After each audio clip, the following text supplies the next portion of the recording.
I'm just going to do sort of a quick walkthrough on the media library. It's completely up to you guys if you want to watch this or not, but I'm not going to like dig into every single functionality. Again, it's just a quick walkthrough so you sort of know what we've added, maybe what we've taken away. So yeah, let's go ahead and get started. So as you guys can see, this is what it looks like when you do have content loaded in. Now to get content loaded, you simply hit the button up here. It says upload files. All right, and so now this interface basically appears. Now, one big change that we're making to the media library is this is sort of where you can upload everything. I'm sort of kind of seeing it as like a bucket where you can upload PowerPoints, PDFs, JPEGs, YouTube links are down here, videos. So we've sort of eliminated where you have to sort of click on multiple buttons to upload content. Here is sort of one big bucket, you upload everything and then it sort of just like transcodes. Of course, once everything's done loading, you get sort of this view, as you can see. We have file, name, user, playlist, and tags. Now, we did not go with sort of the idea of adding folders. That's why we're doing tags. Again, you guys, I'm not going to dig through everything, but if you guys want to play around with it, you can simply manage tags up here, or you can simply just click right into that particular row and column. Now we have where you can sort of copy multiple assets, you can delete multiple assets, you can filter it right here. File images and videos, if you guys do select those, that's sort of a shortcut just to sort of go right into all your videos or go right into your file and images. We do have also the My Deleted Archive and stock assets. So we did convert all the stock photos over, everything from horizontal to vertical into all the categories. And then we also have the Delete Archive, which is kind of nice. You know, if one of our clients does delete like this birthday flyer, and then later down the road they're like, oh crap, you know, I didn't mean to delete that, everything will be stored in the Delete Archive. A couple things to you guys is that you can sort of edit the file name by simply clicking edit. You can preview the item as well. So it does tell you if it's multiple pages, how many pages you can sort of view right here, which is just like a nice little indicator. Also to you guys, we have this little plus sign. So anything that's uploaded with multiple slides, PDFs, PowerPoints, I guess maybe Word docs and even Excel files, when you click this plus page, this will show you the individual pages. So that's kind of a nice little feature as well. You guys, as well, we do have the tile view. So if you prefer sort of this look, you guys can go ahead and establish that. Show is 50, it's sort of just a default. Again, you guys have multiple pages you can slide over. Now the grid view is going to be the view that you get as a default. When I do select it, we get sort of our asset details here. Again, I can preview this. As you can see, it's a PowerPoint, it is cycling through. It's letting me know the resolution, when I uploaded it, and then of course any tags. If you guys do assign it to playlists, of course it will tell me down here, you know, what playlist, or if it's assigned to multiple playlists, as you can see, which ones it's assigned to. Large preview, so let's just kind of dig into here. Again, this might come in handy when we're dealing with multiple slides. It does allow you to see a big view of it, and then of course it is establishing the same information here.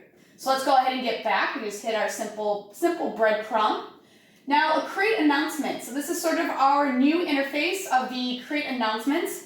Now I'm just going to type in here just to kind of get going here. I'll explain this, guys, in just a sec.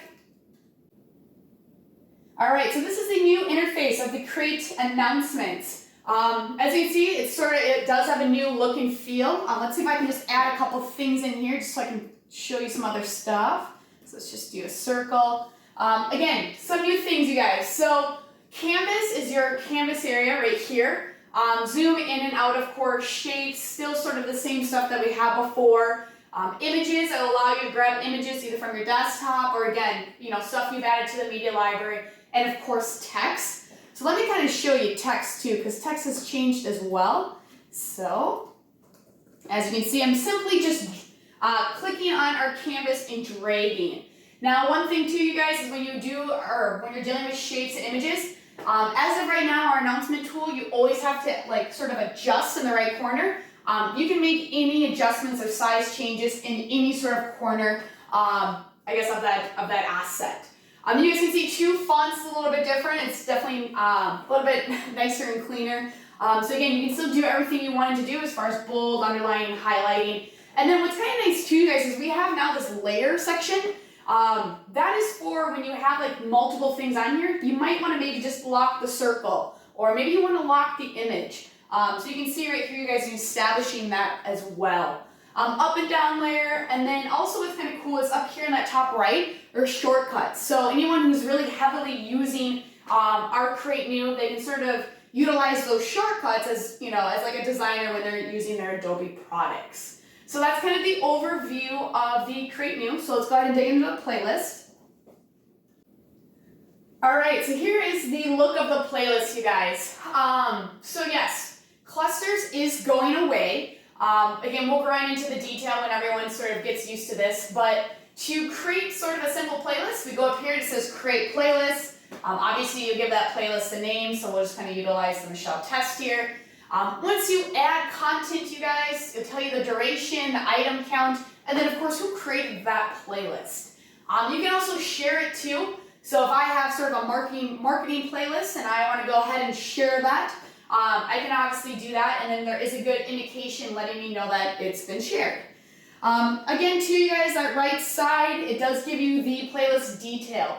So if you want to add to Michelle's test playlist, there's two ways to do that, of course. You can double click in or simply just select it and then hit Edit Playlist. Let's kind of tackle what the add content looks like. So you can see, you guys, I am selecting the particular playlist, and then I hit Add Content. So as a default, it does give you the tile view. It should still give you the grid view. I'm not too sure why it's not showing up yet, but I know there are a couple things we're still going to be throwing into this. But you should be able to sort of toggle between the two. A couple changes now. What's nice about this new media library is that I can select multiple assets and then publish them with the same settings.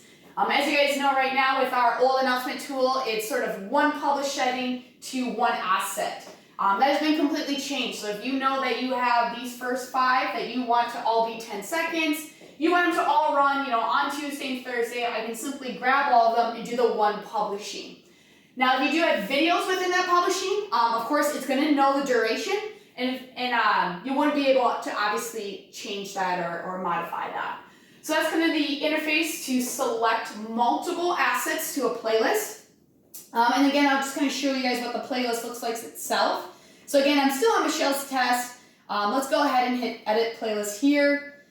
And this is sort of the UI of it. Again, you guys, we do have these little dots here that are very common indications that allow you to sort of move the row. So how this is going to run, you guys, it's going to run book club, then it's going to ask or play our video, and then it's going to play our ice cream. Now, if I want to change the order, again, this is sort of that good indication that allow you to sort of just change the order, it automatically saves. Of course, if I want to edit this particular asset, that's where this edit button comes. Of course, then I can still copy items and I can delete items. You guys, we do have the active status still, the start date, end date, and then time. Again, you guys, doing this tutorial, we're sort of walk through a little early. We are going to throw our final changes on Tuesday, but of course, time will not be in military time. It will be in time that you and I understand. And then, of course, duration. Another thing is as well that's not included in here is obviously the user, you know, who created that particular asset. So you guys, that is the quick walkthrough of the media library and playlist. If you guys, you know, as you're sort of digging in there and you sort of see changes or you're getting errors, definitely screenshot it. That always helps our guys to sort of screenshot, maybe point an arrow of what is going wrong or what indications are not working. And then send that to Tristan, okay? From there, I will sit down, I'll kind of go through all those changes and sort of figure out, you know, what is necessary, what is not. And then keep in mind too, guys, if you guys have any suggestions for things that you know that maybe we need to add later down the road, definitely let me know about that as well. So every idea is a good idea. We just have to figure out if we're going to do it right now, if we're going to do it, you know, a month or two. Have a great day, guys. I hope you enjoy as much as I do. Take care.